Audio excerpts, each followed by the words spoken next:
Hi everyone, my name is Roland and I am the team lead at Muwado, Africa's storytelling platform. So if you haven't heard of Muwado, we are an online platform, muwado.com, muwado.com. And we are a community of about 2,000 plus African storytellers that are just enjoying each other's stories and connecting through, our experiences and our shared relatable stories. So Muwado is also very big on trying to monetize these stories so that the creatives who are telling these stories can make a living, make some income of the story. So that's a very big component of our agenda and our mission. So to further this, we organized the Art of Commercial Storytelling webinars to help the members on our platform, first of all, get a refresher on the basics of storytelling, be it fiction or non-fiction, or even audio storytelling, but also to just introduce them and take them on a deeper dive on digital storytelling, which is what we practice because we're based online. But lastly, we also wanted to just shine a light on the commercial aspect of storytelling for those who are serious and who want to make some income off this talent that they've been given. So that's the purpose of these webinars, and we look forward to seeing you in as many of them as we can. And at this juncture, I'll pass on to the facilitator to begin. Thank you.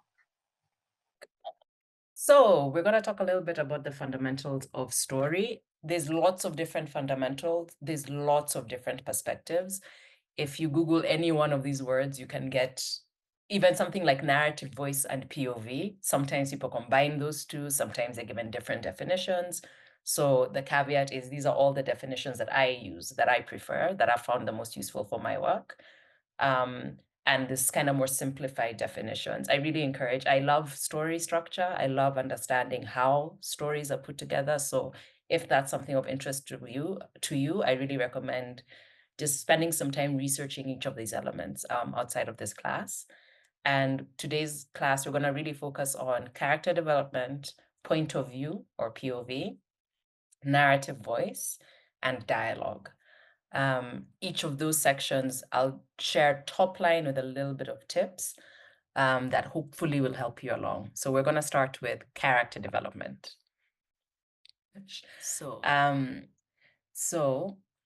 with character development, essentially, you're just trying to think about a story is a thing is happening to a character. Making something up right now. A dog sits outside. That's not a story. A dog sits outside and then a cat runs across. That's the beginning of a story. A dog sits outside and then a cat runs across, so the dog chases it. The character is doing something in response to an action in the story. That's essentially the most basic definition of a story. Something is happening to a character, causing them to make choices and kind of move the story along.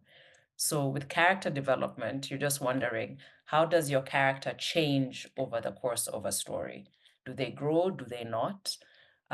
What happens along that journey that allows them to be something different by the end of the story? I'm sure in most, whether you're in books or cinema, whatever genre of filmmaking you're in, I'm certain that one of the best things is seeing a character who, I don't know, the Neo effect, like in, here we go, my video, I keep forgetting. The Neo protagonist effect of, I'm just a guy who's working in a shop, I take the red pill or the blue pill, and suddenly I am the savior of all the universes. That's character development. You've come from a guy working in an IT shop to being the person who uncovers the matrix. That's a form of character development. Okay, so character development. That's how your characters grow or change over the course of the story.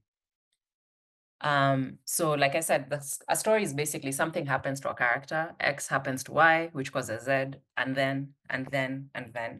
Actually, I had a great teacher who used to prefer the framework, but then, because if you use the word but, you're forcing yourself to create a change and to create obstacles, and obstacles are what allow your characters to grow. They face a challenge, an obstacle, they accomplish or beat the obstacle or fail, and that forces them to change.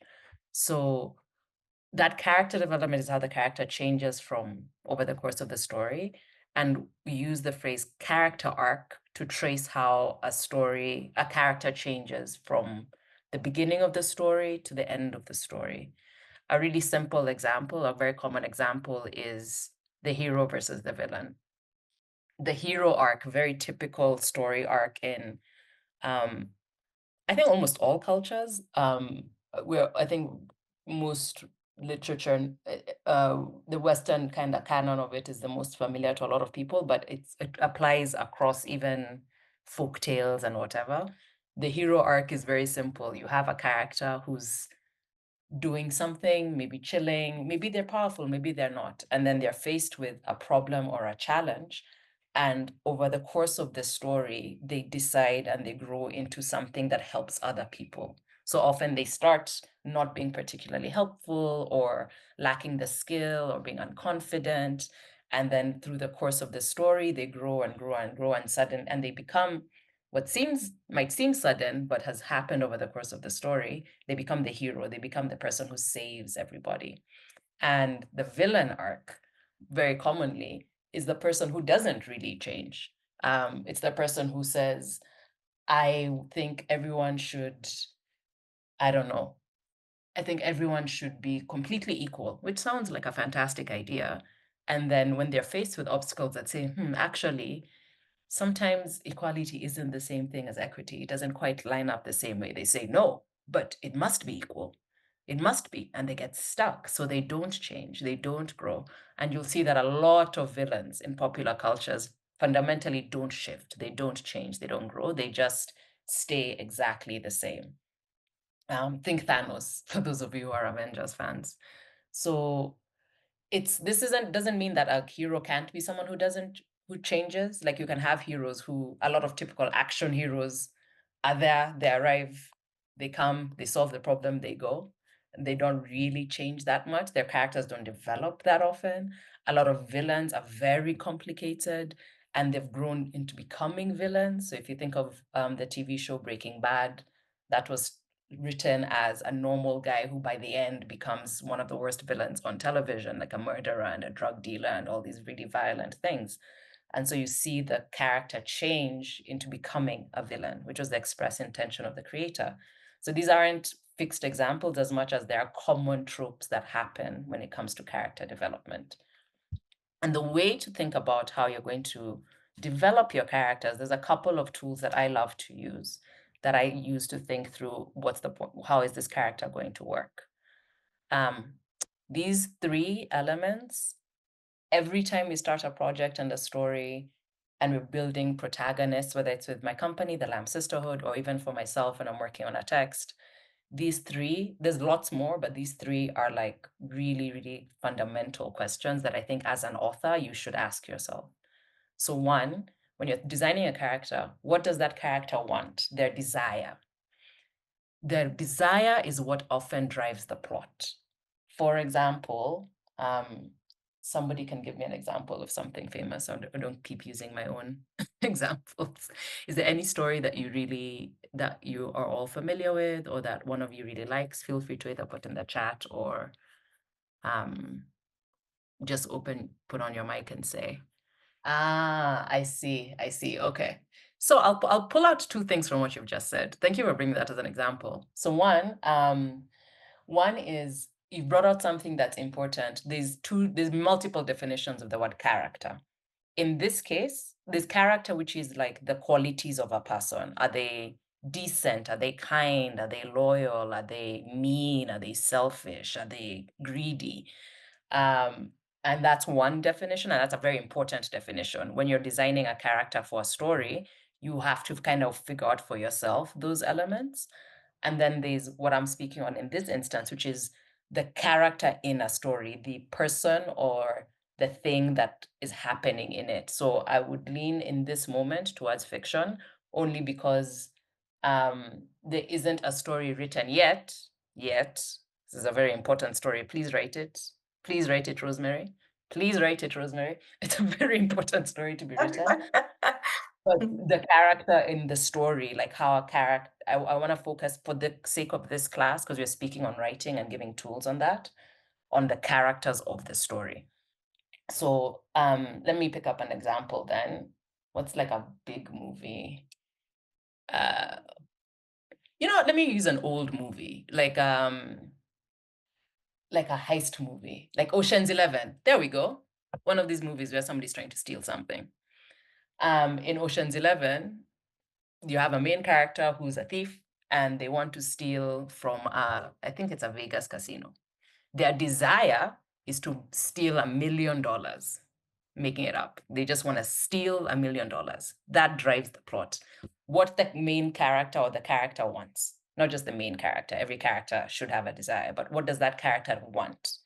Think of that as almost tangible or surface, like the thing that they're looking to do very tangibly. They want to go to their house. They want to steal a thing. They want to build something. They want to fall in love, like really fall in love with this person, like really tangible goals that this character wants.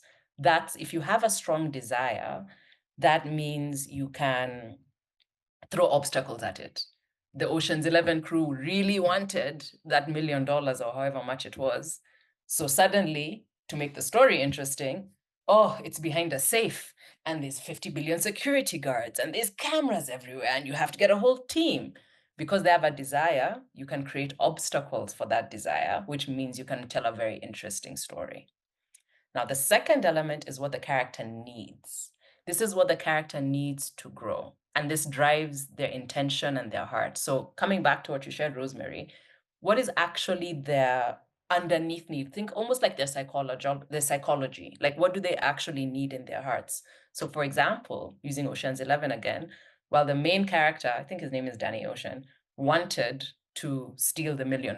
And so he gathers his whole team and says, these are my 11. What he really needed, if you watch that film, is he was needing companionship and company. He was missing his friends and he was missing, more importantly, the love of his life. I think it was Julia Roberts. And so while the whole big plot and they're all stealing and they're all what and all of that's happening, underneath there's that love story where he's basically trying to win the love of his love back.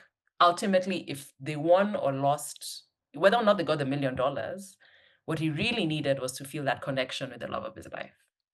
And so if you watch the film again, they pay a lot of attention to that love story because they're exploring the character's needs. And the fun fact is, in terms of really good storytelling, as a tip, often the desire and the need conflict. Like what the character wants and what the character needs can be very different and often oppositional. Think of it like in real life, you might desire, if you really, really want to make $1 million, but you really, really need to sleep. You can't make $1 million just by sleeping by yourself, right? So you kind of have to balance, okay, I need to sleep, but I have to make $1 million. So what do I do? Like that conflict between the desire and the need is a very juicy way to kind of inherently make a character have something to do and have something compelling to happen. And the last thing on this slide is their flaw. Now, this is what the characteristic that the character needs to overcome in order to meet their needs or their wants. So, for example, using the same Ocean's 11 example, why do I know so much about this movie? I've not watched it in like 7 years, but I think I watched it a lot when I was a kid. Um, they in that particular film, Danny Ocean's flaw is that he's very, I could argue, I don't know, but I'd argue that he's very kind of selfish and single-minded. That's what Julia Roberts keeps calling him on. So he wants this $1 million. He has this big idea. He's going to do it. It's going to get all these people. It's going to happen. But actually, he's not really considering the needs of all the other people on the team. He's not considering the needs of the love of his life that he wants to win back. He could be very, very selfish. And over the course of the film, you see him kind of grow and shift into, okay, how do I help these other people meet their needs? How do I stop being so selfish and start being more generous and more sacrificial? And when he overcomes that flaw is when they actually manage to get the gold and for him to get the girl, which is a very common, not my favorite, but a very common trope in a lot of Western cinema. So a way to think about a flaw as a tip is, I read this ages ago. It's something like think of the character flaw as something that your character, a coping mechanism your character would have had when they were younger that no longer serves them. So a flaw doesn't mean that they're evil inherently or that they're bad. It's just there's a thing that they have that maybe at some point was good. Danny Ocean was selfish because that selfishness is what kind of made him a great criminal. And he was a great criminal. But that selfishness is now getting in the way of what he wants. It's what put him in prison. It's what means he can't get this girl. It's what means he might not succeed in his heist. So if you have a flaw over the course of the story, they can learn all these different lessons that allows them to change that flaw, to advance and to grow in that flaw. And that means that you now have a really rich, complex character and a very natural story. So I'll do it. I want to try this exercise two ways. So one, you can throw stuff at me, and then I want to give you space to try and just make up a character on the spot. And you'll see how just by designing these three elements, you'll have a really strong character that you can work with to tell a good story. So does anybody want to throw for me a random desire? It doesn't matter whatever feels good. What does a character, let's call them, what's on my table that I can use? Let's call them Stapler. The character Stapler wants what? Someone throw something at me.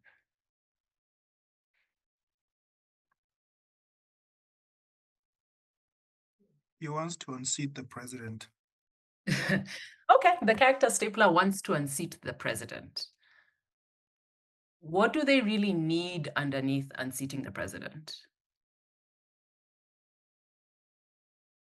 Like, what happens if they unseat the president? What's the thing that they're gonna get if the president is unseated? What's their need? Oh, they need power, somebody has said. I saw last, I'm seeing power has popped up. I'll go with power. Oh, we're making a villain. That's interesting. So you want to, so Stapler wants to unseat the president, but they need power. So what could their flaw be? Now let me give you two different flaws to see how the flaw can really make a difference. So if their flaw, for example, is that, and actually I'll keep the same flaw. If their flaw is that they are selfish, let's stick with selfish, that they're really, really selfish. So they want to unseat the president, they need power, but they're very selfish. Now, if they overcome that flaw, maybe they'll realize, okay, I want to unseat the president, I need power, but I'm really, really selfish. Over the course of the story, the story will help them correct that flaw. So maybe they'll become more generous. Maybe they'll realize actually power isn't just the seat of the president. Actually, power is being in community with other people. Actually, power comes from being selfless. That the most powerful move you can do is to be selfless and sacrificial. This is a very typical hero arc that you think that you want this powerful thing, and at the end, you're like, you know what, I'll sacrifice myself for everybody else, and that's what real power is. On the other hand, if they were a villain, if you wanted to make a villain, they unseat the president, they want to unseat the president, they need power, and they're very selfish. So perhaps they meet their desire. They do unseat the president. Everything is met, and it's fantastic. But their flaw of selfishness, or perhaps I'm seeing here greed as a suggestion, their flaw of selfishness or greed means that when they unseat the president, they aren't going to be like, oh, let's now make sure everybody else is happy. They're like, well, if he's unseated and that's the most powerful seat, then now I'm president because what I need is power. My desire was met, my need hasn't been met, and my flaw of selfishness has not gone away. So now I will take the seat. I will be powerful. So do you see what I mean by just by designing those three elements, you can see how naturally they go. They can create different things. So, and it can be really simple. Something as simple as like, let me use the dog example I gave up. A dog, you want to write a story, because I love writing stories, or I love reading and writing stories about like non-human things. So the dog desires, you know what? Let me use Tom and Jerry. That's a fantastic one. Tom wants to catch Jerry. That's their desire. It's not even complicated. That is the beginning and the end of everything Tom and Jerry wants. Their need, what does Tom need? Tom needs to be loved. He always like gives up when he's being told nice things, when the pretty girl comes. He really, really needs to be loved. His flaw, hubris, man. Tom does not plan. He just runs and chases and jumps, and he's always shocked that things aren't working or not working. Now, that's a cartoon series, so of course he just kind of stays there. But that's the flaw that this character has. So those three elements, if you're trying to design a character, I think this is especially relevant if you're thinking through something like film, television, where there's a lot of elements even after your script is written, really, really sitting and thinking, what is the desire, the need, and the flaw of these characters? How do those three things interact with each other? Ah, I see the comment of Tom never wanted to catch Jerry. I know. I love people with cartoon theories. I also know that theory. I think they were both faking it, but I was like, let's not go into the lore of Tom and Jerry too far. Let's get to top line. But yeah, if you think about those three things together, you'll find that you're going to make quite compelling characters very naturally. And then let me go to the next slide. So another way to think about characters is this spectrum. You're basically thinking flat characters all the way up to round characters as one end and the other. So flat characters are one-dimensional. These are just, they don't really have a lot of layers. You don't know their backstory. You don't know what they were doing maybe even before the story started. When they leave the story, who knows what happened then. They are just kind of flat. They're very much for the audience or the reader to put themselves in or to just kind of advance the plot forward. This is not, a lot of people speak of flat characters negatively. They're not negative. It's not a bad thing to have a flat characters. Flat characters can be very helpful. So for example, in folk tales, if you hear about the fox or, the tortoise and the hare, you don't need to know, oh, the tortoise was born in 1933 on a sunny day in June. He's the tortoise. The hare, you know what the hare is. And they're speaking to a specific kind of moral. Great, I'm seeing there's a question here. Thank you, Winnie. I'll come back to that. Yeah, you're speaking to the kind of, you're borrowing on tropes. These are like traditions and tropes that we're all really relying on. But you don't need to know all this backstory, all this depth, or where they're going, what they ate for lunch. None of that matters. They're just the fox, the hare, the rabbit, and so on.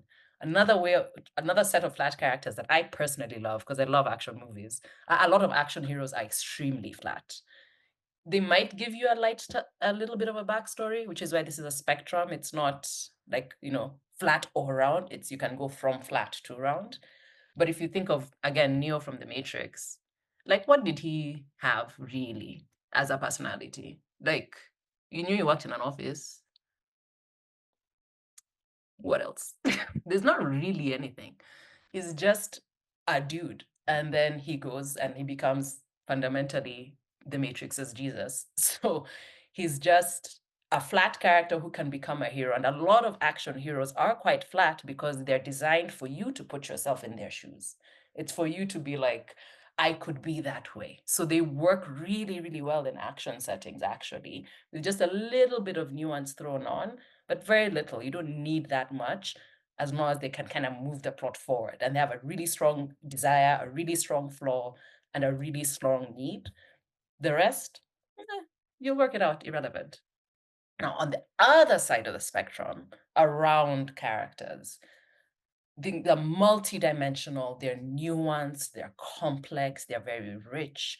So a lot of protagonists in drama, novels are actually packed with round characters. I think people who write novels, that's where the novel form shines the most, is that you can really see the range and the depth of every character and every nuance, everything from how they hold their cup to, that one time when they were 5, this happened, and the author will spend a whole chapter just telling you about an incident in their lives when they are younger, so that you can really feel how complex and rich this protagonist is. The protagonist being, for anyone who might not know, the lead character. So that roundness and that richness, these are can be very, very powerful. A beautiful round character will stay with you for a long time. Think of like Okonkwo, or trying to look at my bookshelf here. Any round character is just a really full, rich character that like you sit with and can kind of haunt you, and they feel really real and really complex and really nuanced. And beautiful round characters really can take a story far. The more rich and round your character, the more room you have for the story to grow. Flatter characters tend to have narrower stories because you just don't have that much to play with.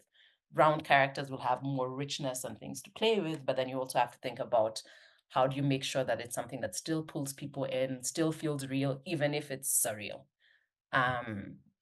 So I'll stop here and respond to a couple of the questions and maybe give space for one or two more, and then go into point of view.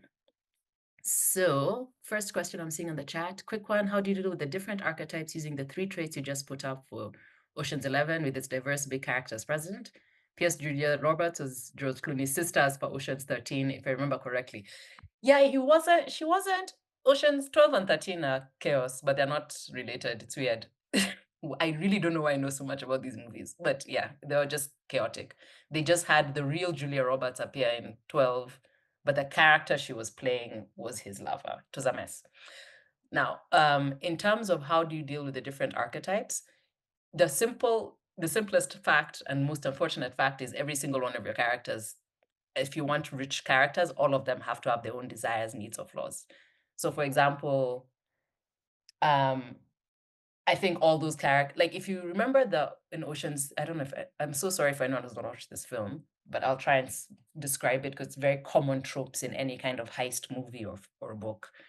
If the moment when our protagonist went to recruit other people to join his stealing team, the way they did the film was they showed you each character in a setting. He found somebody who was gambling and had no money. That told you that character's desire and their need was showing up. They showed you another character doing backflips on coming out of a box, but then you found out he had a problem with his immigration. That character had their own desire, need, and flaw. So if you're designing multiple characters, you have to make each character as full as they must be. Like you can't skip one or do whatever. Each character should be quite full. One of my favorite authors in the world, very old, all her stuff is free now because it's out of copyright for anyone who's looking, is Agatha Christie, who basically designed, I think, what modern mysteries look like. And what's fascinating when you read her work is she has a really unique and kind of rare skill where she can make even a random waiter who'll have maybe a paragraph in the whole book feel like a really round character, like feel like you can see their desire, their needs, and their flaws, just in a couple of quick sentences. And that works so well because it's a mystery, anyone is a suspect. So each character feels really, really full because any character should have been able to do it. That's how those mysteries last so long, because anyone could be justified. Anyone has a justifiable reason to have committed the crime because every character is really well designed. So if you have multiple characters or multiple casts, you have to kind of just make all the characters. You just have to make all the characters, unfortunately for you. It's just a lot more work. The next question, I think I saw another one. Is a flat character relatable character for the audience or readers? Absolutely. Like I said, one of my favorite genres is action movies, and that's extremely relatable. And I let me rephrase the word relatable. I don't think a character has to be relatable to be enjoyable. If you think of It, for example, which is both Stephen King's book and then was also made into a series, the creature, I've forgotten his name, the clown, it is not relatable. My God, it's terrifying. But it's so enjoyable to read and it's so enjoyable to watch. I don't engaged by it. A lot of villains aren't relatable. Relatability, I don't think, is a necessary trait for an interesting character. There's a lot of unlikable characters. I think what makes characters relatable in the sense of people connect with a character is just that they have this, that you as an audience understand what their desire or their need is. That like, even if you don't like it, you kind of get it. Like a little 2% part of you is like, wow, yeah, I want to hate, but I kind of get it. I get if I was them, that's what I would want, is what you do when you design a good character, even if you're never gonna be them. The last question I'll answer so I can go to the next slide. There'll be lots of time also at the end, hopefully, for more questions. Is it possible to build a round character in narrative poetry like Elizabeth Avocado's book Clap When You Land? I have not read that, so thank you for the book recommendation. Acevados? Wait, if I've butchered that name, Poleni. Sorry. I think so. I think narrative poetry is fascinating. I love poetry because it's probably the one where this doesn't apply as much as a general rule, but I do think you absolutely can really design some beautiful round characters in narrative poetry.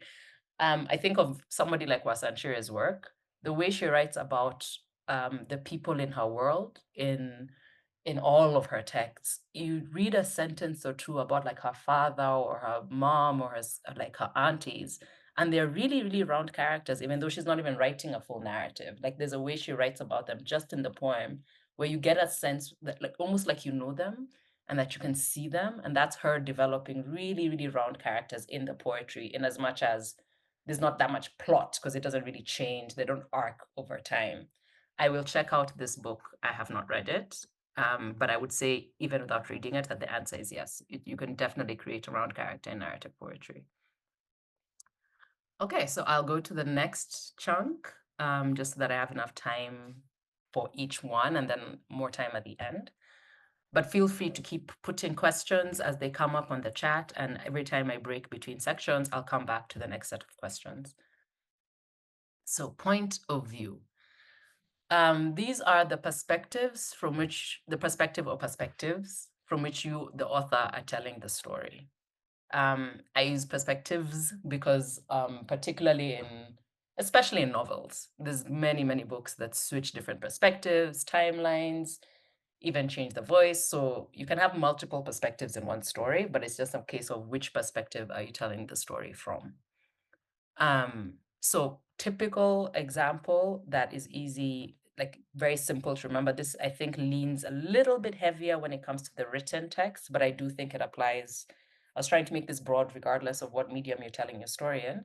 This does apply even when you think of screenplays, if you think of film, cinema, games, it does apply elsewhere. It just applies a little bit differently than in books. These examples are most directly connected to text. So the first person, the I voice. This is generally a story or a section of the story that's been told through the lens of one main character, usually the protagonist. So I am doing this. I am going there. Actually, let me check. I was about to say in nervous conditions, it's first person. I feel like it is, but let me check.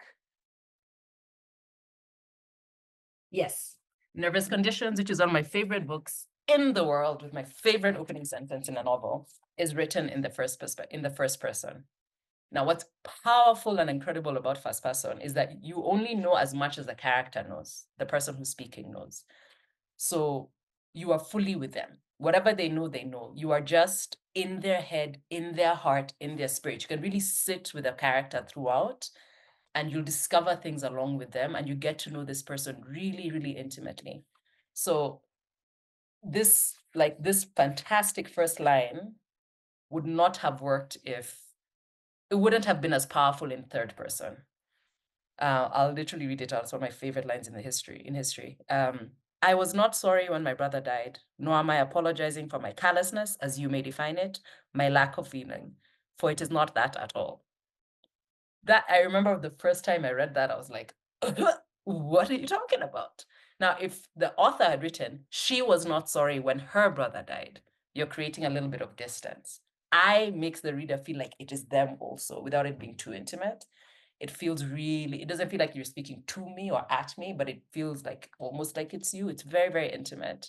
And it's so, so, so powerful. And it's why it's one of the most popular voices in fiction. The the challenge in first person is you are sitting with that character. If that character doesn't know something, then the reader isn't going to know it. So if you're telling the kind of story where you need the reader to know more than the protagonist or to know more than the person who's telling the story, the I voice might not be your most effective.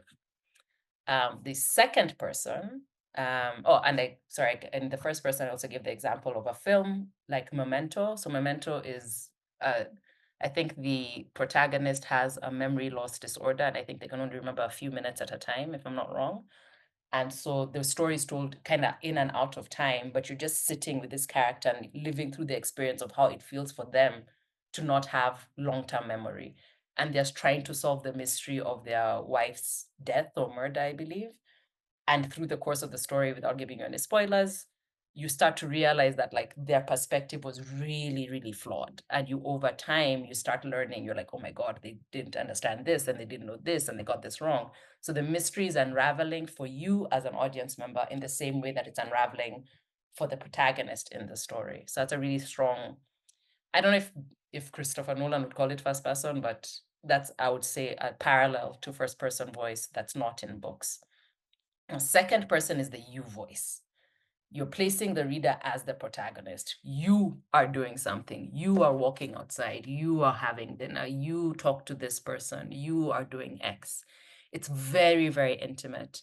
It's very, it can feel aggressive if it's not handled well, but it's a really intimate voice. It makes the reader, yeah, I don't know what it is. It's just really, really intimate. And it makes you feel like you're the one shaping the story. This is why I gave us the not text example is something like video games where you are the one moving. This whole story was written in the video game. Everything is plotted out. There's nothing you are creating. All of that is written for you, but you are the one who's moving the character. You are the one who has to pick things and move things and place things in order to drive the plot forward. So it's really, really intimate. It's not so commonly used in text because that kind of intimacy can feel aggressive and it can also be a bit tiring, especially for like something like a novel. However, when it is used well, it can be absolutely mind-blowing. There's a book, I should have written it down, I've forgotten it. I'll find it out after the class and text it to Roland.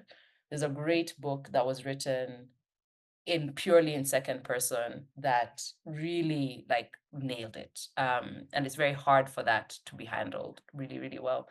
It's really, really powerful. A lot of authors for novels often will do it even like they'll sneak in a chapter or two in that you voice to just kind of stress you, or you use it in like a sentence or two. So even in the example that I read, the main character, the protagonist, the whole book is first person, but literally in the second sentence, she uses you. She talks to us, the reader. I was not sorry when my brother died, nor am I apologizing for my carelessness, as you may define it. My lack of feeling. So that you voice, again, it wakes you up. It's intimate. It pulls you in like, I might define it? What? Me, myself, not you, the character, me? It's very, very intimate. It can be very, very powerful if used cleverly and judiciously. What I'd recommend is don't just use it for the sake. The weakest second person stories I've read is just somebody using it for the sake of its shock value as opposed to understanding how powerful it is and using it diligently. The last thing is the third person. Very, very common. So this is often told through a narrator and or a more objective voice. He did this, she did this, they did this. Within third person can be a close third person. So while it's still he, she, or they, you're sitting much closer to the main characters. You're a little bit more in their voice. You dip in and out of their head a little bit. Or it can be completely omniscient, which is often also called the voice of God. So this is just you're observing from above and saying, he went there and she did this and they did this and he should this. Now, the power in third person is you have a lot of space. It's probably the most roomy. You can move between scenes, you can move between characters, you can easily go in and out of time. Even the voice can change a little bit more. Like you can go in and be a little bit more intimate with the character in the he or she voice. So you can pull out and really describe like the nature of the world and really describe and set a scene. There's a lot of room to play when you're using the third person voice. The challenge with third person, I think, is because there's so much room, as an author, you really have to be intentional that you're not just using it to fill space, that you're always using it to unpack something, to move the plot forward, to reveal something unusual, to tell something that's happening in the story rather than just filling time using that third person voice. Yeah, I'm seeing the comments. I've fallen in love with the U voice is very, very powerful. Play with it, test it, read it. I really recommend reading. I'm just have a bad memory for names. If you read some great U voice stories, when they're done well, they're done brilliantly. But I'd say for sure that's kind of the most challenging. If you're writing it in a text, if you're writing for a video game, it's fantastic. The next, now, like I said before, choose a POV based on your intended impact. There's a reason. Now, I talked about the three voices, first, second, third, but POV also includes which character is telling the story. So, for example, when you read Sherlock Holmes, also all free, I'm a big fan of all the stuff that copyright has expired, all free online, the entire catalog, because the copyright ended a while ago. Sherlock Holmes is the one who tells the story of, no, sorry, Dr. Watson is the one who tells the story of Holmes. The story is not written from Sherlock Holmes's perspective. It's written by Dr. Watson about Sherlock Holmes. And that's something even in the films, in the TV adaptations they've kept. And the reason is you want that character of Sherlock Holmes, who's the world's greatest detective, to feel enigmatic, to feel compelling and weird and like almost, they're not magical at all, but almost magical. Like the way they figure out things is so unusual and everybody's so blown away. So having a normal person, while he's a doctor and he's a genius in his own right, a normal person saying, wow, I was with Dr. Holmes and then he did this and then he saw this and then he did, wow. That's a really good way to build the myth of Sherlock Holmes. If it was just told from Holmes's perspective, it would be, oh, look at all these idiots and they don't even understand anything. And I did this and I immediately solved the crime the moment I landed. So now let me go do more drugs. It wouldn't be that good, right? You needed Dr. Watson to tell the story of Holmes in a way that would be compelling. There's Nandi Okorafor's Lagoon, which is I kind of like people have mixed feelings about it, but I really love that book. And she, let me also grab that one. She goes from I'll even read it from the back. She tells the story in multiple perspectives. So it's this book, the camera is showing. She will tell the story from like, I'll read it exactly from the back. Three strangers, each isolated by his or her own problems. Adaora, the marine biologist, Anthony, the rapper, Agu, the troubled soldier. Somewhere in there, she tells the story from the perspective of sea creatures. She bounces between different POVs, different characters. Like it's really odd, but then for what the story is, it's so powerful. I wrote whale, but I'm Pole Nandi if I got that wrong, but the sea creature. It's so powerful bouncing between these different perspectives and seeing the way these things look at the world differently and the same exact moment differently. I'm a big fan of this kind of technique. I love when you can step outside of somebody else. More challenging again, because when you have a lot of different points of view, you have to make sure the story is cohesive enough to hold all those different points of views. But it can be really effective and very powerful. And I love speculative fiction, and speculative fiction has a lot of like, this is the POV of the table as, you know, the Declaration of Independence was being signed. Like you can pick the POV from anything and from anywhere. Now the question is, when you're trying to decide POV, is which one tells the story better? That's it. There's no right POV, there's no wrong POV, first, second, third. If there's a secret fourth, I don't know. There's no wrong choice. The only wrong choice is the one that makes the story worse. That's it. So if you're stuck and you're like, I don't know where to go, my strong tip is rewrite the scenes from different points of view. Try the same exact paragraph in first, second, and third person. Try the same exact scene. If it's two doctors having an argument, write it from the perspective of each doctor. Maybe try and write the scene from the perspective of the receptionist overhearing it. Right? Like if you're stuck, try and just test like the different points of view and see which one feels more true, more powerful, more correct. If it's making the story better, that's the right point of view. I can pause here for any more questions, and then I'll go to the next set of slides. So now we're going to talk about narrative voice. Some people are using conflate narrative voice and point of view. It's fine. I'm not too fussy. Definitions, you know, I'm there to help you. They're not there to define you, like to fix you. They're just to help you go along. So I've gone with the definition of narrative voice that is about the writer's style and use of language. Now, the main thing I asked when I was starting out, and I am asked a lot as an editor, is like, oh, how do I make my voice better? What do I do? This voice, I want to make my voice good. I want to make my voice good. And it's ultimately, there's no making your voice good. Your voice is your voice is your voice. You can make your skills better. You can make your technique better. You can read wider. Reading widely is a great way to improve to like get the skills to make your voice come through. But I honestly really believe that your narrative, your voice is innate, that your style will always come through. You pick up a Maya Angelou text, it sounds like Maya Angelou. Like you don't need you don't need that much to not know. You know, you pick up Toni Morrison, she sounds like Toni Morrison.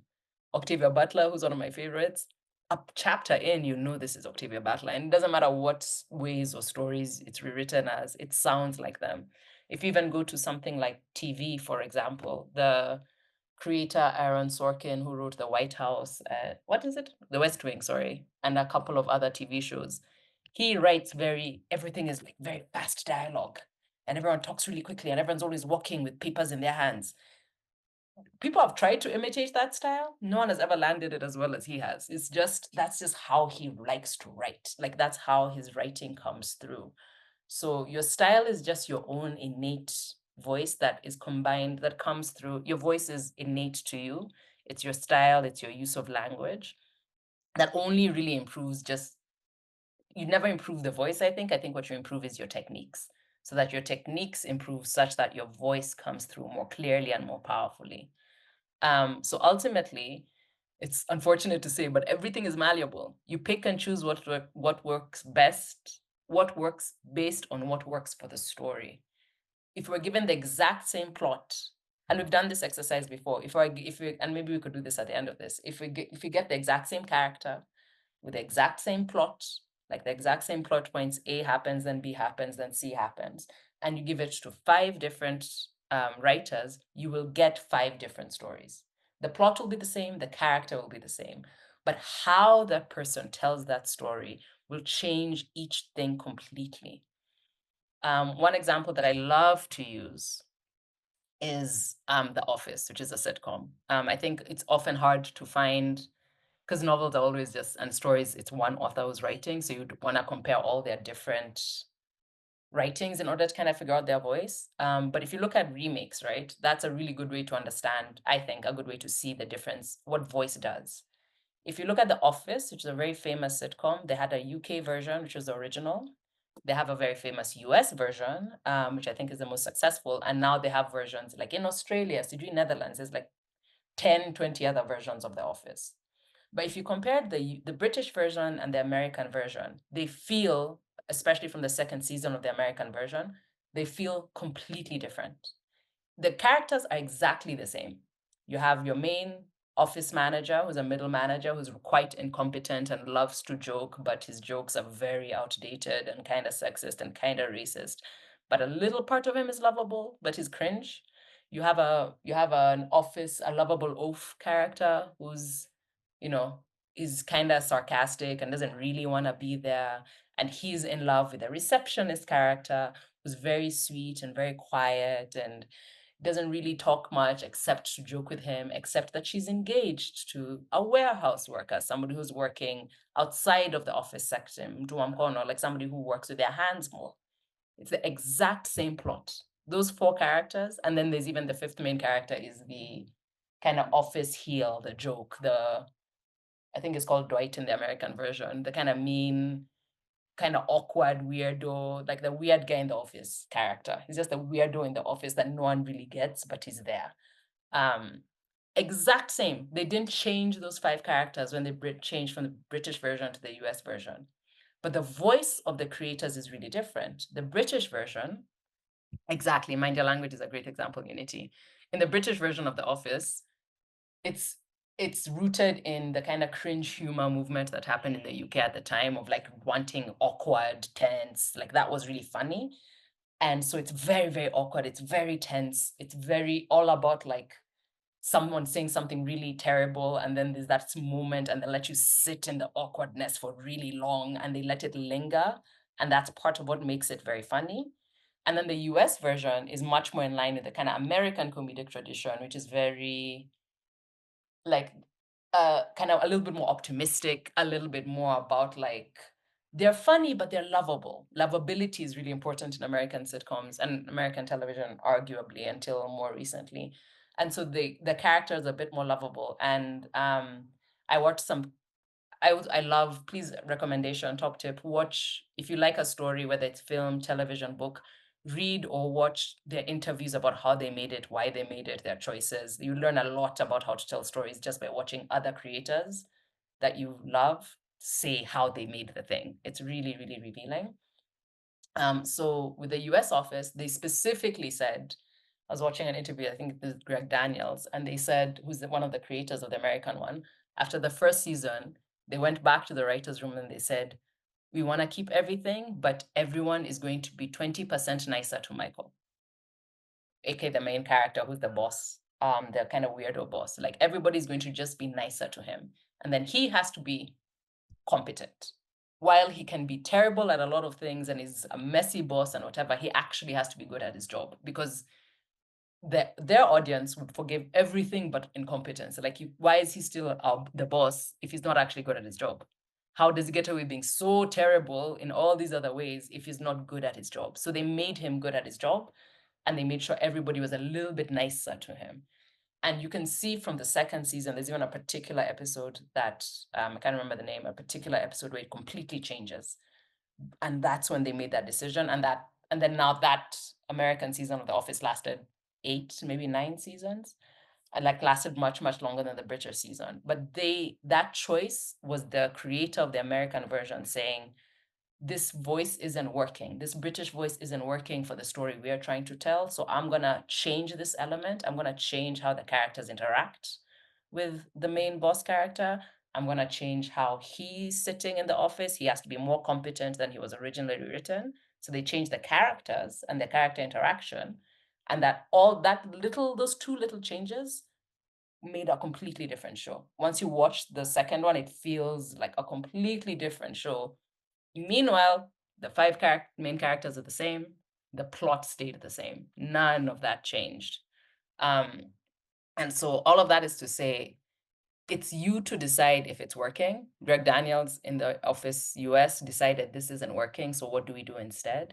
It's you to decide how you want it to be. It's you to use technique to say, I want to tweak this element. I want to change this point of view. I want to change that sentence structure. I want to advance this character.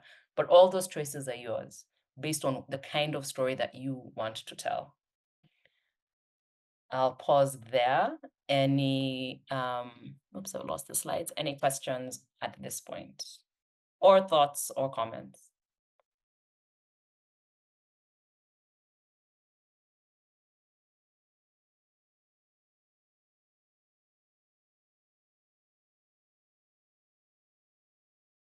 It's going twice. Okay, so we'll have plenty of time. I might have created so much room because I was so worried about not giving you enough time. Because dialogue is the one that I really didn't have so much to say, except maybe we can try some exercises at the end of this. Simply because I think dialogue is really rooted, is again really tied to your character. So dialogue, simplest terms, is literal speech in text, or the literal words that are coming out of your character's mouth. And if you have a really well-designed character that you understand, that you know how they speak, then the dialogue will be stronger. So, thank you. So I'm just seeing the comments on the side. Thank you, Unity. So, with dialogue, yeah, it's just how the character speaks, the literal words that comes out of their mouth. There's no real right way or wrong way to write dialogue. I could have come here and said, oh, you always have to put quotation marks, but a lot of current books use hyphens. It's just reading one where they don't use any kind of punctuation, but they're just really good at writing. They write it like normal sentences, but the way they write it makes it so obvious. They're really good at that. If you're writing it for something like film, in screenplays, all you have is dialogue pretty much, and the staged and the scene direction. Same thing with if you're writing something like a play, it's mostly dialogue with the stage directions and the scene setting, creating the context. But regardless of where the dialogue is coming from, there are some things that you should think through that will allow your dialogue to be stronger. So I'll frame those as some tips. So number one is dialogue is how your character speaks. It's not how you speak. This is very, very important to remember. It's really easy to think, if I wrote a sentence like, maybe make something up. What can I say? When you consider quantum physics, it's about how the entanglement principle applies when you think about electrons, quote, said the 3-year-old. Doesn't make any sense. When would the 3-year-old say that sentence? Unless maybe you're writing some kind of specific magical thing where the 3-year-olds speak like that, right? Like, when is that a sentence that a normal 3-year-old would say? Now, you might say that. You might be interested in quantum physics and entanglement, and you might want your 3-year-old character to be interested in that. But is that what the 3-year-old character would say about that, right?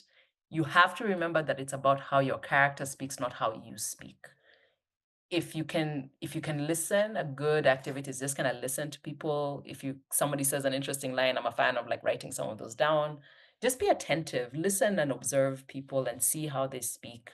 And if you understand how your character speaks based on their context, which is where your character design really matters, their context, why they're there, what's going on with them.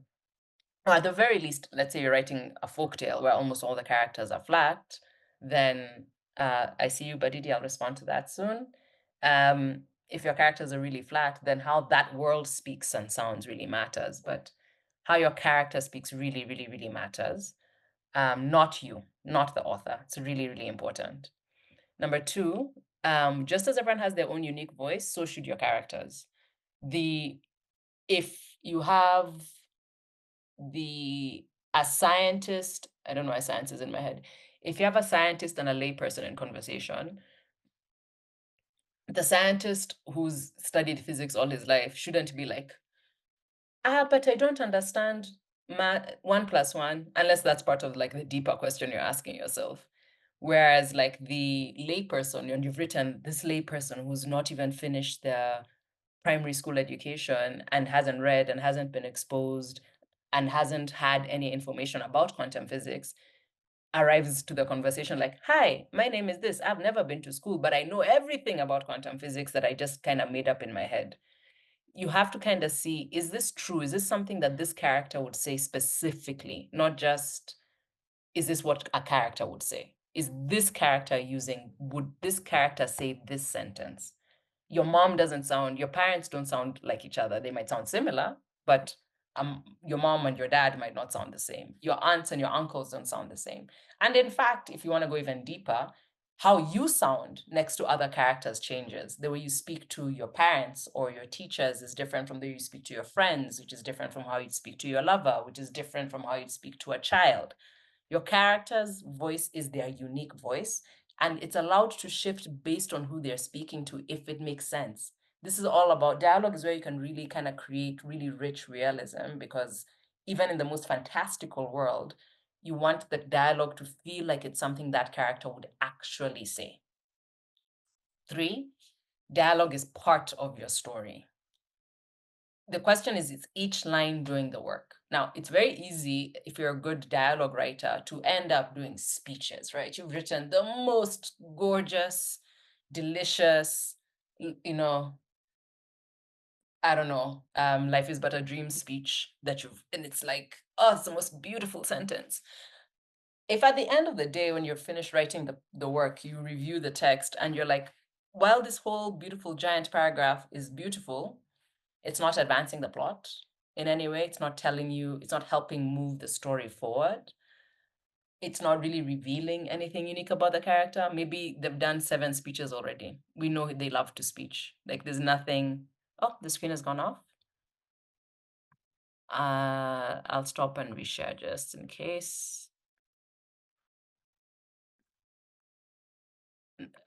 Is the screen working now?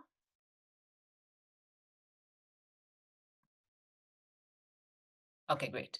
Yeah. So I was saying that, like, if they've given a lot of speeches, for example, and now this is like their 10th speech, it's like, we get it, they do. The audience will get bored. It's like, we already have this information. at the very, like, it should release either their personality, maybe reveal something about their background that's helpful to the story, maybe reveal a nuance that's helpful, maybe they have a verbal tick that they use a lot. Something like each dialogue is part of the story. It's not separate from the story. It's not a thing to fill out. How is the dialogue helping the story along? Is it moving the story along? Is it developing your character? Each line of dialogue should be doing work. That's my strongest feedback to people as an editor. Oh, it switched off again? I think it was working. Okay, yeah. I see it might be an issue on your end, Jennifer. I'll share these slides also with Roland to share after. So yeah, if the dialogue is any sentence, and I think any scene, anything that you're making your audience or your reader go through should be working. It should not just be just vibing. Like it just shouldn't. And just vibing can be the kind of story you're trying to tell. There's some stories which are meant to be slow burns, which are meant to be just sitting in a moment. And if that's what you're doing, that's fine. But that's still doing work. You are saying, I want this story to be slow. I want it to be about sitting in the moment. In which case, is this doing that work? Is it helping? Like, be really, when you're editing yourself, when you're writing, write as much as you want. Write, I think somebody said, write drunk, edit sober. Write nonsense. It'll be terrible. First drafts are always disgusting. Write it, finish. Now, when you come back to it, ask, is this doing the work that I want this to do? And if it's not doing that much work, can you make it work harder? Your editing process is making each word, each line work harder and harder and harder. The fourth, yes, that's number 4. Oh, not only Jennifer, you can't see it. I'm really not sure, but we're on basically the last slide. So I'll just read the last 2 sentences out, stop, and then I'll send this out after to Roland. So the last 2 are for dialogue is 1, you should read it out loud. It's very, very easy to write what you think. Oh, I see the meeting is now in focus mode and focus mode is ending. So hopefully I'll stop the share and reshare one more time. There we go. Hopefully now that's working. Yeah, so reading it out loud, it's a really great way to tell if the dialogue is working. If you read out a sentence and it doesn't sound right, a lot of text, if you're used to writing for reading, it's very easy to write sentences and dialogue that just maybe looks beautiful and reads beautifully in your head, but when you read it out loud, it sounds funny in your mouth. Like it's hard to pronounce, the words don't fit together well, it doesn't sound realistic. Read it out loud to yourself. Read, especially now if you're doing something like film, if you're writing scripts, read it out loud. Don't just read it in your head. Say it. If you can, record yourself and play it back. For the podcast, for example, we write the story for these kids' stories, and then we spend a lot of time editing, researching, and all of that. And then as part of the editing process, we do what we call scratch recordings. So that means I, as the author, will read the story out loud into a microphone, just like onto my phone, just record myself reading it. And then together with the complete story, the complete script, the scratch recording and the script goes now to the voice artist, which in the English version is played by my business partner, the brilliant Laura Ekumbo. So it would go to them. And what they use that for as the voice artist and the sound director is that they can hear the nuances that I was trying to bring out. So I'm not reading it like a performer, I'll just read it. But she'll be like, oh, you emphasize this line instead of that line. You paused at this point, not at this point. So now she's getting information about what's important. Meanwhile, when I was editing it, by reading it out loud and hearing it, I would be like, oh, wow, I thought that was a great sentence and a paragraph, but honestly, halfway through the story, I forgot about it. And that was actually the main plot of the story. So what I need to do is go back and make sure that that part of the story actually sounds good when you listen. It doesn't just look good when you read. So for dialogue, definitely read out loud. And the last note is enter late, leave early. This comes from screenwriting more specifically, but I think it applies. I learned it through a screenwriting thing, but I think it applies to all dialogue and all scenes really, is that, if let's say it's a scene of two people are meeting to make a final business deal that's gonna like change their lives. Yeah, you can meet them when he walks in and so on, but you can also just find them at the table being like, so what are we going to do? I don't know. What are you going to do? I don't think I can take that deal. Do you? No, I don't think I can either. But the money, you can just arrive, right? And then you can exit. The moment the scene has accomplished its goal, find a way to exit. One line maximum, leave the scene. When you enter a scene late and you leave early, basically all that means is you're not filling the time. You're not sitting there and keeping the audience waiting for things that don't matter. You're not just there like, this would really, I think even in a novel, you would never see this in books because it just doesn't work that well. You're not sitting so much of like, and so I walked into the shop. And then when I walked into the shop, I sat down. And then when I sat down, I said, wow, this chair is uncomfortable. And then I sat, and then it took 7 minutes. Now, unless that's doing things to reveal things about the character, or you wouldn't have a long conversation. Hi, how are you? This, how's this, how's this, that. You're moving things along. If it's not adding something, advancing the plot, or revealing the character, get rid of it. Enter the scene late, leave early, go to the next thing. That forward movement, the idea, audiences and readers feel very safe when they can tell that the author has like that is holding their hand. Even when it's a hard story, they're like, oh, this author is taking me somewhere. I don't know where we're going, but I can feel the forward momentum. We're going somewhere together. Now, if you build that trust with the audience early, and by keeping that trust, by keeping the plot moving, whether it's a slow move or a fast move, that's now up to your narrative voice. But movement should be there. If you're keeping that, then your audience is going to really enjoy the story that you tell. Let me see the questions that have popped up right now. I'm just not as used. I haven't used Zoom in a sec. Let me see. Where's the chat? There we go. Sounds like a filler episode from Anime Lol. There we go. Okay, thank you everybody who's just joined. I think I'd seen a question earlier about dialogue, if I'm not lying. Let me see. Yes, are there different guidelines in fiction, nonfiction, and reported? Right. Great question. So if I was keeping this abroad, if we were to think about it in terms of fiction, nonfiction, and reported, there are different styles. Now, I'm going to assume in this case, we're talking about text, like how it would look in print.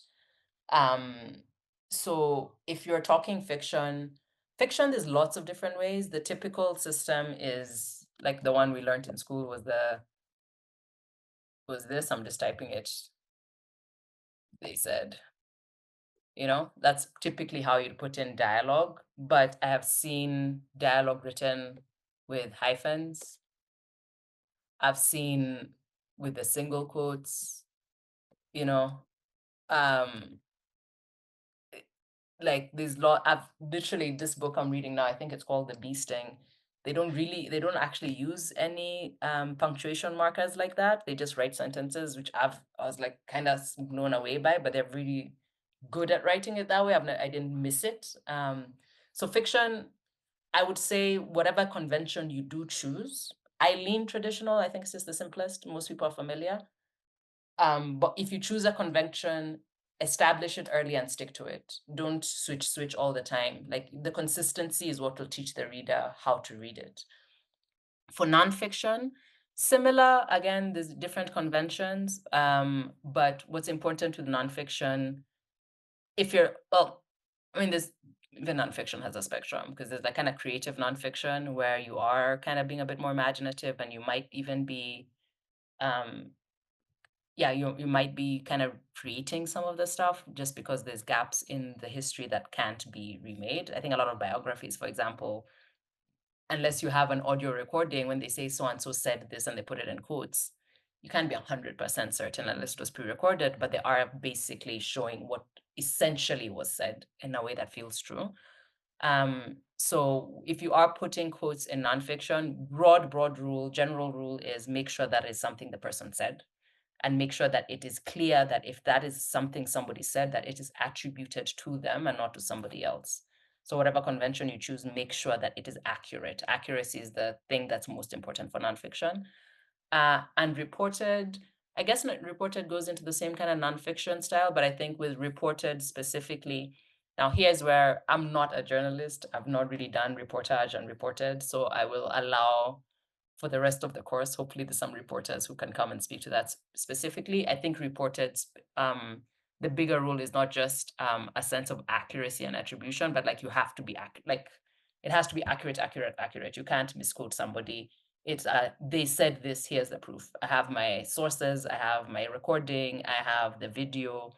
It's a fact that they said it. Creative nonfiction, it's you might there's a lot of there is some room for implication or like some room for I don't remember exactly what was said, but I know it was this. Reported is this is my report.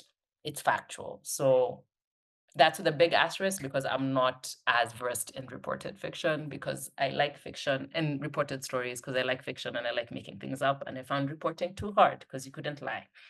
So I stayed in my fiction and I dabbled in creative nonfiction because I'm much more comfortable in that space of imagination. And I think, oh, good, we have about half an hour. I think that's the end of the presentation. I really wanted to keep it relatively short because the topics are so big that I didn't want to be too prescriptive and say this is it and this is that. And I wanted to leave this half hour as space for one of two things. One is to give space for you guys to share. I respond to questions, big questions, small questions. I love answering questions and kind of giving insights using that kind of discussion format. So I wanted to give you space to ask anything to do story, whether or not it's within these kind of 5 main topics, or if there's something that this sparked for you that you want to understand or discuss. And if there are no questions, I have an exercise an exercise or two that I can throw your way to kind of give a try to test out these theories. You can call them theories until you practice them yourself, to test out the theories that I've kind of shared out today. So first, I think is space for questions. Feel free to speak also, or if you don't choose not to speak, feel free to post any questions or comments into the chat and I can respond to those. Oh no, Troy, I'm such Given for you. It's just your voice. Like you as the author, as the adapter, are also an author. You have to decide what's important to you in the storytelling, which is why, for example, I'm trying to think something which has been adapted a billion times is Sherlock Holmes. There's there's Sherlock Holmes kids. There's the Tom and Jerry episode that has Sherlock Holmes in like there's like Sherlock Holmes times 50,000. That's one of the most famous characters in history with Dr. Watson. It's been adapted, and there's the particular story, I think it's like The Hound of the Baskervilles, where there's this giant ghost dog. That there's even a Scooby-Doo Hound of the Baskervilles episode, Like it's been adapted 80,000 times. And the reason it's adapted 80,000 times is each author, each adapter is picking the voice that they're leaning on their voice. If I was to get a whisper more technical, I would say if you're thinking through something like an adaptation, um, I really think that you have to respect the medium you're adapting from and the medium you're adapting to. Novels do different things in time and space than film. For example, a film does a different thing in time and space than a TV series. So a novel, you have your one book, one text, you read it start to finish, probably takes several hours. You are not having any other stimulation. It's all in your imagination. You can kind of sit with characters, pause for long moments, be very books give you a lot of luxury in terms of space and the story. Like books are quite, I think, probably the most luxurious form because it's so imaginative and filling. If you're adapting something to audio, there is no visual, right? There's nothing you're reading, there's nothing you're seeing. But something with audio is that I'm getting kind of technical here. It cuts through a lot of blockers when it comes to how people understand story because you're going to one of the kind of oldest senses. I think it's one of the reasons why, for example, oral storytelling is really effective. And it's the first way children learn is listening. So it goes through to like a really strong center. And so even when we're designing the children's podcast, you're like, okay, this cuts through into your imagination. So thank you, Mishi. I've seen you. Jennifer, I've also seen you. So once I've answered Troy, I'll come to you, Jennifer, then I'll come to you, Mishi. So like audio cuts right through. Like it cuts and skips a lot of defenses that a lot of people have. So it's fantastic. Audio is great for like whether you want something to feel like the kind of popular podcast format of interviews where it's like I'm sitting with my friends talking, or something that's really imaginative that is like kind of bonkers. War of the Worlds was adapted from a book. Yes, from the book to a radio show in I think the 50s, and people thought aliens were really attacking when it happened. Um, if you're doing something like film, you are limited in time. It's linear, it's forward moving. So you have an hour and a half, if you're feeling like a Chris Nolan or whatever, you maybe have 3 hours, but at that point you're really, if you have a 3 hour long movie, you have to have a reason. Like, don't be 3 hours for the sake.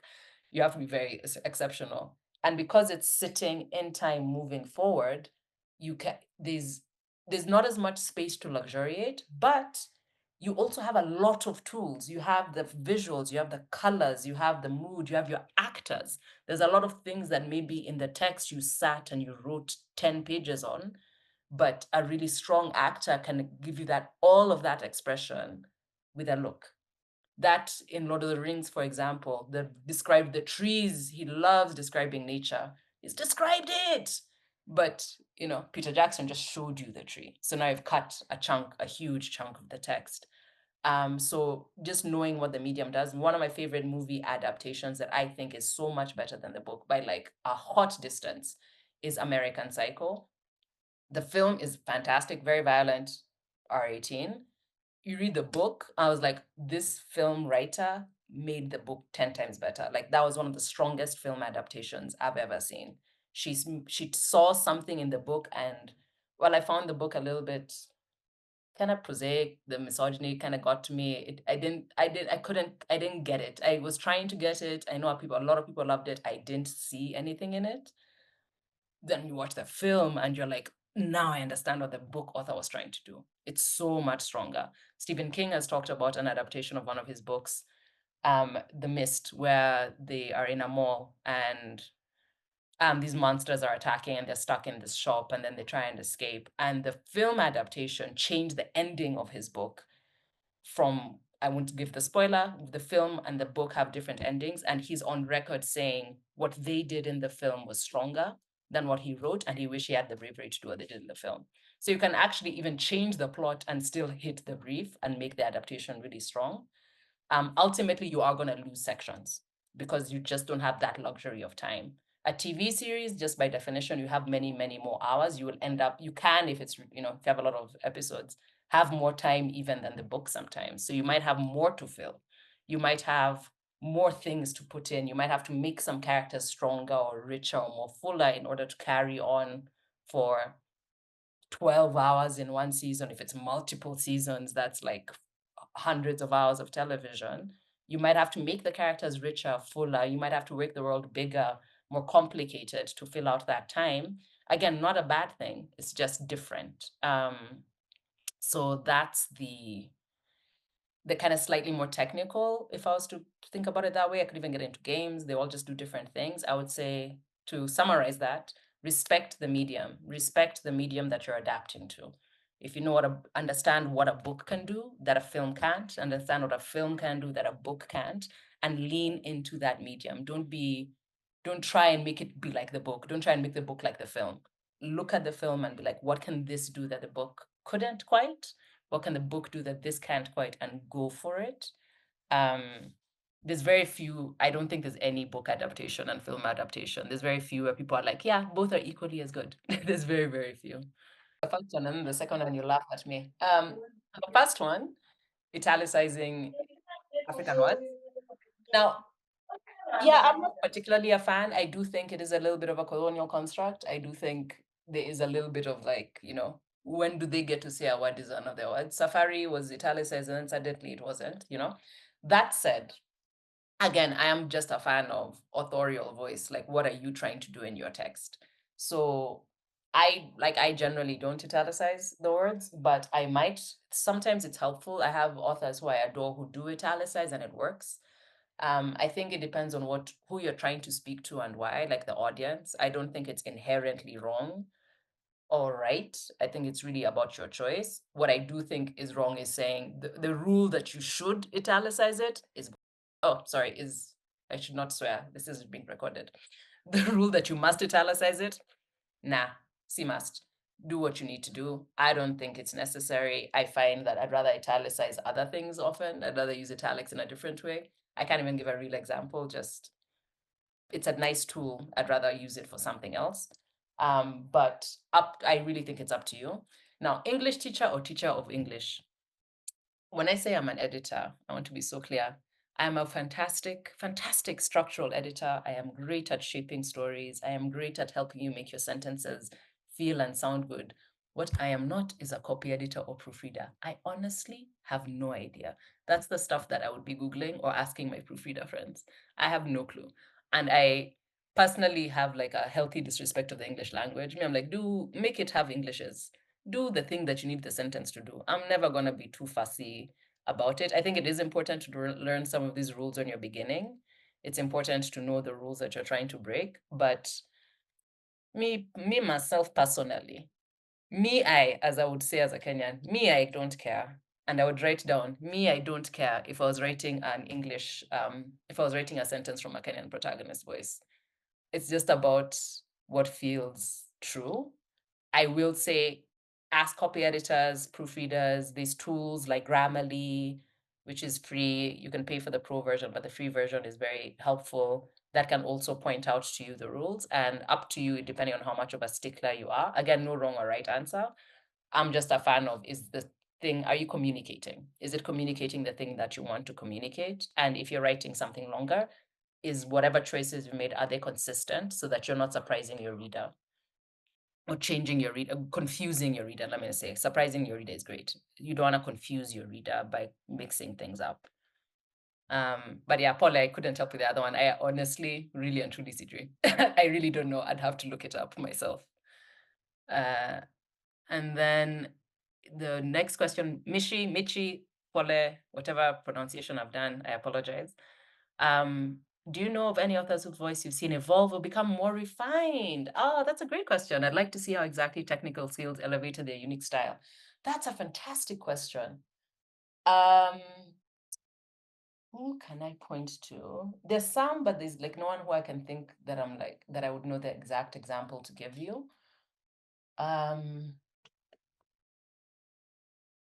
Let me come back to that question. Let me let it sit in the back of my head. By the end of this session, I'll come back to it. If I say bye and I've not returned, please flag it for me. I'll let my back brain try and think of who to bring forward.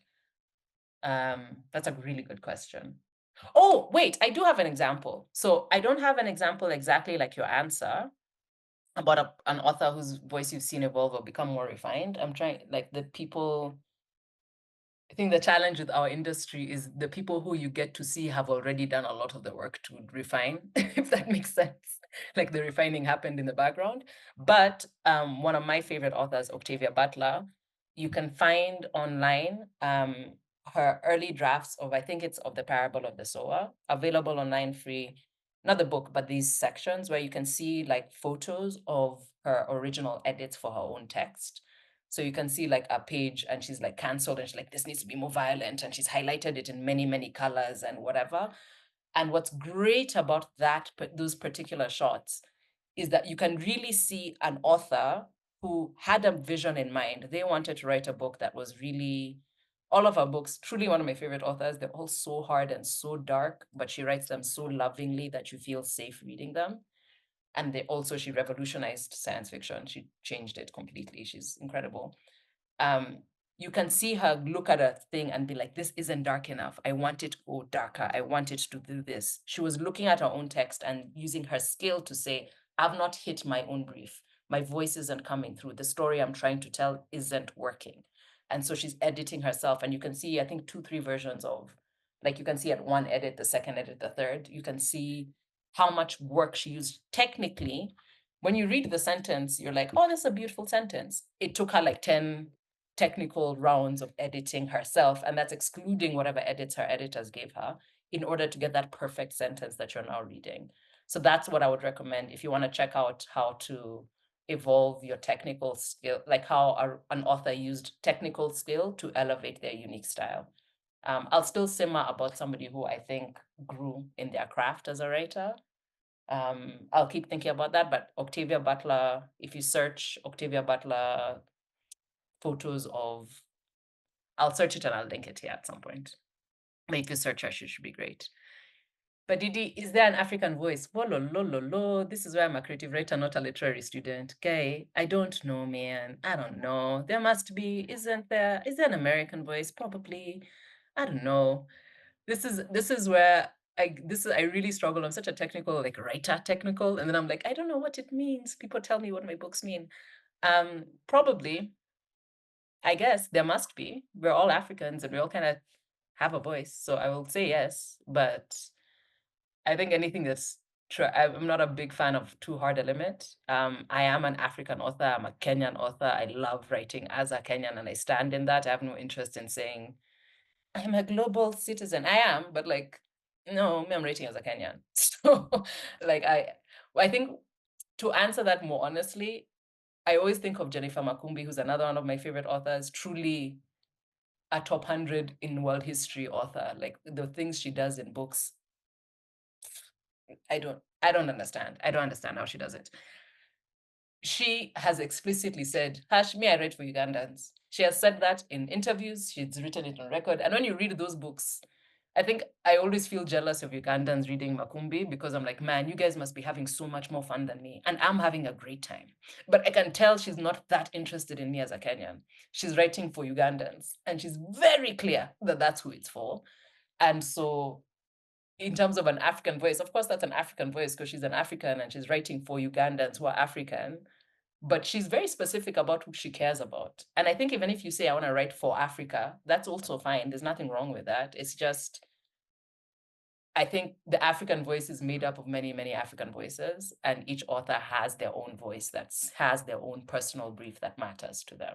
Our company, for example, the Lamb Sisterhood, is for African women to feel seen, heard, and beloved. We're writing for African women. That's who we're interested in the most. And it's Pan-African. But that means, but each story doesn't have that exact same brief because to hit that, that's so big. So each one kind of has its own little particular nuance and angle, each universe that we make. So yeah, Pole, my friend. This is where I'm not a literature student. I think of my writing, I think of how I think of writing and teach writing is more like a mechanic than a scientist. I know all the bolts, the parts. If you need to change the carburetor, I can do it. How the fire flames, I don't know. I don't know the physics of it, man. I have no idea. The next, Harry Potter, yeah, really well written. I recommend reading Diana Wynne Jones. She's a better kids author. And really, really well done. Is there a way, Nawi asks, I can detach myself from a story I've written in order to see it in the eyes of the reader so I can be more objective in measuring how good or bad my writing is, especially for pre-publication editing purposes? That's a fantastic question. Editing yourself is very difficult. Most people can't see their own words, including myself. Sometimes you can't, no matter how much editing experience I have, sometimes you can't see your own words if they're working or not. The tips I give people is one, when you're writing, I promise you on my life, your first draft will be bad. Kubali to accept it. Know it in your spirit that it will be terrible and go with God. Just write it. We call them, even at work, we call it vomit drafts. We're like, this thing is just vomit. It's what came out, pour it to everybody. It just is what it is.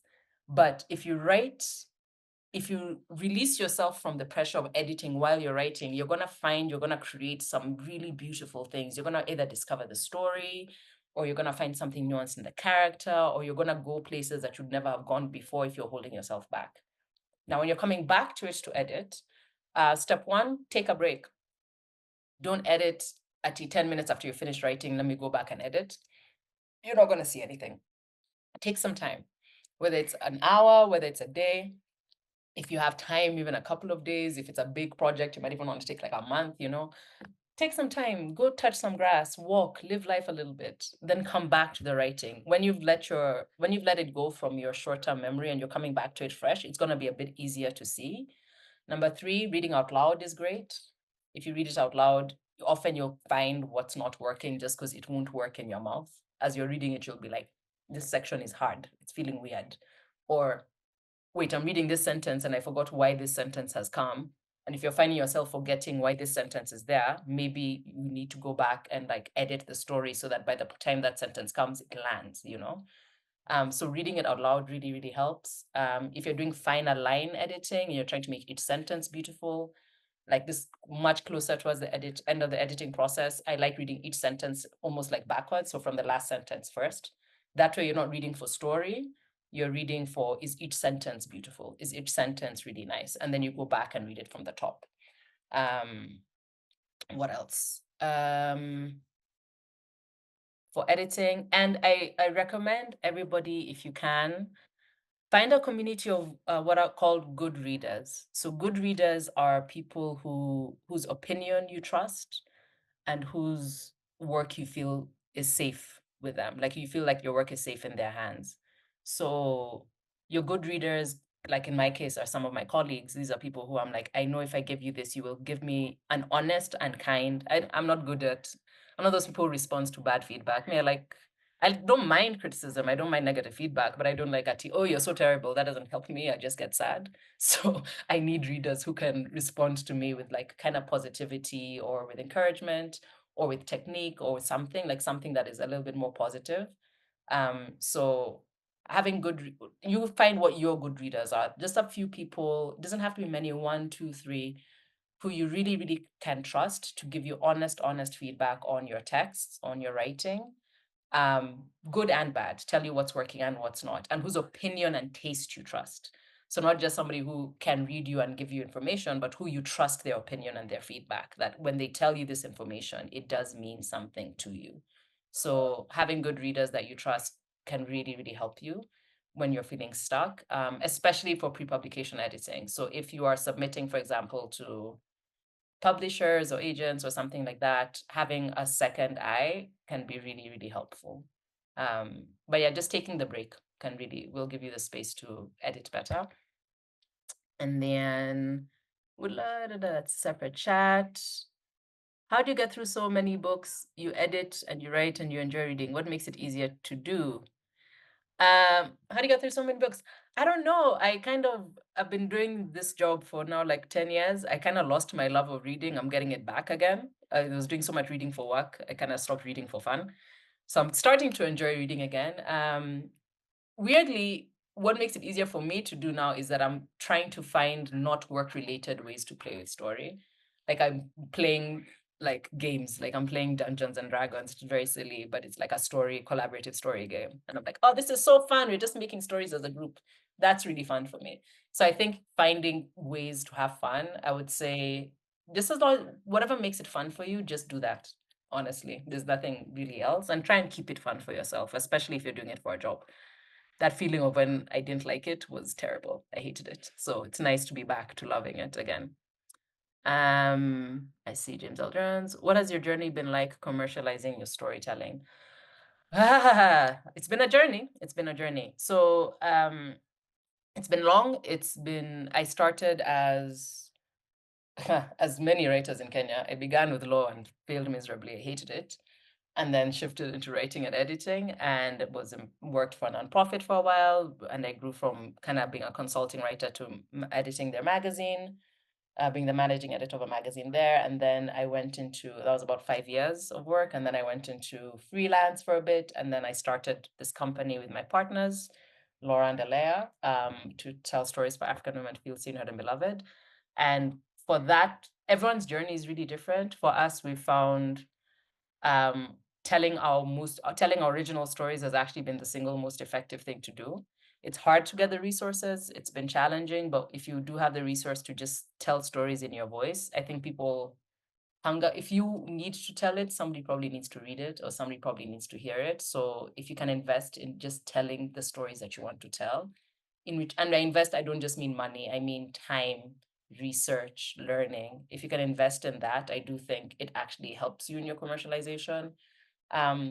Teach, consult, kind of have to hustle. It's been a journey, it's been long, and persistence. I think everyone says persistence is what makes a success. If you can hold on And I'm not saying this in you must hold on, because things are very different and everyone's needs are different. I don't want to give a prescriptive answer, except for if you believe in your voice and you believe that there's something you're trying to say, just try your best to say it. It sounds so basic. It's such useless advice. It's the advice I used to be given, and I just looked at people badly when they told me. But I can imagine it's true. You just have to just keep trying and telling your stories, and then exploring which parts of your storytelling you'd be willing to commercialize and which ones you wouldn't.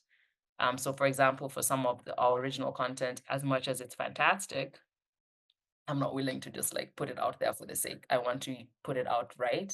Whereas some other stuff, I'm like, yep, a client has hired me to develop a story universe. Fantastic. Happy to do it. Now, I'm seeing a question I sent as a DM, but I think it's a useful question for everyone. And maybe this can be the last question because it's 5:50. How valuable is the poetic touch to storytelling, and how do you avoid getting carried away and remain firm in the rhythm of the story you're telling? Oh, that's a really good question. Like I said, write drunk, edit sober. When you're writing, okay, I'll give 2 tips. When you're writing, just write. Don't worry too hard about, is it working, is it not? When you've not written anything down yet and you're now officially writing your story, just write it. Just write it and see what happens. It's okay to get lost. It's fun. You can tell when an author has kind of, even late after many edits and it's been tightened, you can tell when an author, even in film, you can tell when people are having fun. Like even they were like, wow, this is cool. And I love when you can feel that. You can tell that the author was really enjoying their own storytelling. I'm like, that's how you know it's kind of good, at least for me. The second tip is that now if you're trying to write like a bigger thing, or one of the ways you can kind of give yourself a framework is to plot first. So in filmmaking, those would be called like writing out the beats, where you're writing out, this is what happens in this scene, then in that scene, then in that scene. For novels, for example, it's writing out your plot outline. This is what happens to this character in chapter 1, chapter 2, chapter 3, or this happens, a synopsis, this happens, and then this happens, and then this happens. So you can write a plot out that isn't necessarily the story or the text. So you're writing out, for example, what's a story that I know very well, that I can immediately plot without thinking. I keep staring at my bookshelf to think of something. Okay, I'll pick Lord of the Rings just because we talked about it earlier and I can remember. The plot of Lord of the Rings, you have, there's a ring forged Cedric Tambowen a long time ago. It's all powerful. It was thrown into some cave and disappeared there for eons. The ring has powers and it keeps calling people to it because it wants to destroy the world in its own way. Then one day the ring is found by this weird creature and Gollum, and then eventually the main evil guy Sauron wants to use it, I guess. Oh God, I'm probably butchering this plot. Apologize to any Lord of the Rings fans. Wants to use it to make, take over the world. And the forces of good want to stop him. But the main good guy, Gandalf, is like, me, I can't touch that ring because if I touch it, I can now officially destroy the world. So I can't touch it. We need help. And they find Frodo, who's this really young, small hobbit, the smallest of them all, and who doesn't know, who, because of his wonderful innocence, is able to take the ring. So now you're following the story from, come join me in my quest, Frodo, and he takes the ring and they're going off, and as he's carrying the ring, you see how the ring impacts him. That's the plot. The terribly, terribly misspoken plot, Poleni, but the plot. So if you can write that out, if you don't want to get lost, think about your plot. What happens, and then what happens, and then what happens. Write that out. Don't worry about the poetry of it. Just write the very literal facts. This happens, and then this, and then this, and then this, and then this. Almost like reportage on your own story. This and this and this and this. And then when you go now into the writing of it, you'd pick a section and you'd say, okay, first, I'm now writing the scene where the ring. So the first thing is the ring is made. That's what it would say. The ring is made. This ring of power is made. That's the first sentence. Now that's your chapter 1. The great ring of power was forged in the forest of blah with the elven da da da. So now that's what you're writing, and now you're lost in the rhythm, but that whole section you're writing is focused on that one plot point. The ring is made, right? So if you have your plot outline, your synopsis, your bits, your beats, whatever you want to call it, you can keep referring back to them. So you finish writing that section and you come back, you're like, okay, what's my next plot point? Then you write that and you come back. Okay, have I made those two plot points make sense? Have they connected? Fantastic. Now let me go to the next plot point. And that way you can keep advancing the story while allowing yourself the space to be lost in the rhythm. I think getting lost in the rhythm of a story is actually quite a good thing if you just restrict yourself a little bit if you need it. I believe that is everything, and we only have 5 minutes, so I think we can wind up. Yep, unless there's anyone can hands up, red flag, anything that I may have missed, but I think that's the end of the workshop. Hey, I'll hand it over back to Roland. All right. All right. Thank you very much. Thank you very much. I have learned so much personally, and I have been refreshed on some things I'd forgotten. Yeah, guys, send some hand clap emojis for one, because I think she has done brilliant. Since there are no more questions, I think we'll take the exercise. I don't know if you wanted them to do it within this, or if it's something they can take home. So far, what we've been trying to get them to do is to post the exercises online on Muwado, such that you know how writers be sometimes. They be shy about posting their things. So Yes. since we're trying to get these people to be commercial about their storytelling, want them to be confident about putting it out there. So yeah, let them put the exercise online. But yeah, we'll have that, and then we can let you go. Okay, great. I'd say if you want an exercise, let me give you an option of two. So one is take something that you're working on right now or that you want to work on and write it from actually four different points of view. So if it's text, if it's like I'm not assuming everyone's writing novel or writing a written word story. If it's a written word story, write it in first, second, and third, just so that you can see the power of the different voices and see what it does to the storytelling. And then regardless of that, if your scene has multiple characters, write it from the perspective of one character, then the second character, and if there's a third, if possible, the third character. So those are the two exercises. Either write in the three narrative voices, 1, 2, 3, or write in the perspective of another character in the scene. So the main one up to 3. So the same exact scene written from 3 different perspectives. I think if you do that exercise both ways, one, you're gonna be forced to understand each character because the scene cannot look identical from the characters. No human being looks at everything exactly the same way. So what changes based on which character you choose?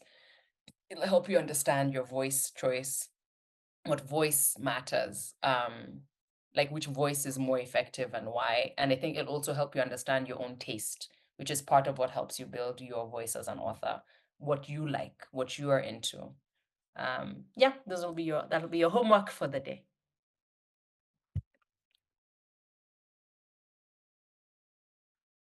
All right, thank you. I will send you the entries that come in, so that you can get some feedback. But for everyone else, we have a group. I'm sure you've seen the link in the emails I've been sending. We have a group where people are sharing their exercises for you to give feedback. Yeah, let's utilize the community and learn together. So thank you, Anne. Unless you have closing remarks, I can let you go now. I'll be No, doing just happy writing, everybody. Thank you so much for coming.